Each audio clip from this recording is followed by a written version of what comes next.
नमस्कार किसान भाइयों, इंडिया प्रेस यूट्यूब चैनल में आपका स्वागत है।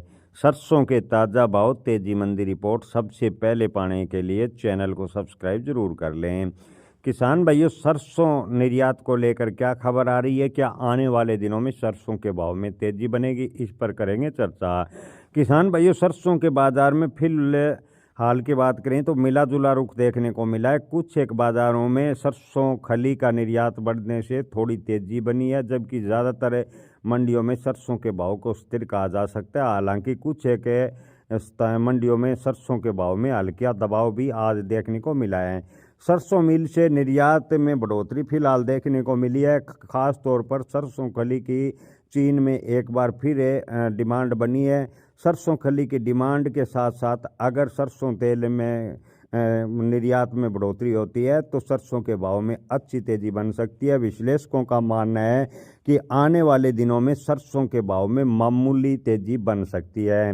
किसान भाइयों, कुछ बाजारों में कीमतों की स्थिरता देखने को मिली है। निर्यात के अलावा सरसों के भाव की आपूर्ति और मांग का भी असर सरसों के भाव पर देखने को मिलेगा। रिपोर्ट के अनुसार सरसों के मिल में से जो सरसों के तेल का है उस के निर्यात की बात करें तो मामूली 1% तक की बढ़ोतरी देखने को मिली है, जो कि अच्छी खबर है। इसके अलावा सरसों खली की डिमांड लगातार चीन से बन रही है। अगर इसी प्रकार चीन सरसों खली की आयात करता रहा तो सरसों के भाव में आने वाले दिनों में 300 रुपये प्रति क्विंटल या 200 रुपये प्रति क्विंटल तक की तेजी बन सकती है, ऐसा विश्लेषकों का कहना है।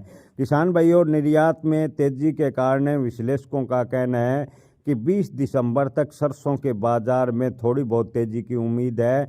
20 दिसंबर के बाद सरसों के भाव में जो तेजी की संभावना है उस पर ब्रेक लगता नजर आएगा। फिलहाल किसान भाइयों, स्थानीय मंडियों में सरसों के भाव पर नजर रखें। आपको बता दें कि सरसों के भाव में 15 या 20 दिसंबर के बाद तेजी की उम्मीद लगभग खत्म हो जाएगी, क्योंकि कई जनवरी में कई स्थानों पर नई सरसों बाजार में आनी शुरू होगी, जिससे सरसों के भाव पर एक बार फिर दबाव देखने को मिल सकता है। विश्लेषकों की माने तो 15 या 20 दिसंबर तक किसान भाई बाजार का रुख देखकर अपनी सरसों का जो स्टॉक है वो थोड़ा थोड़ा निकाल लें, क्योंकि फिलहाल सरसों खली की डिमांड चीन से निकल रही है। इसके अलावा कई मिलों से सरसों तेल की भी डिमांड निकली है। ऐसे में आने वाले दिनों यानी खासकर दिसंबर के प्रथम सप्ताह में सरसों के भाव में हल्का फुल्का सुधार देखने को मिल सकता है, ऐसा ज़्यादातर विश्लेषकों का मानना है। जय किसान।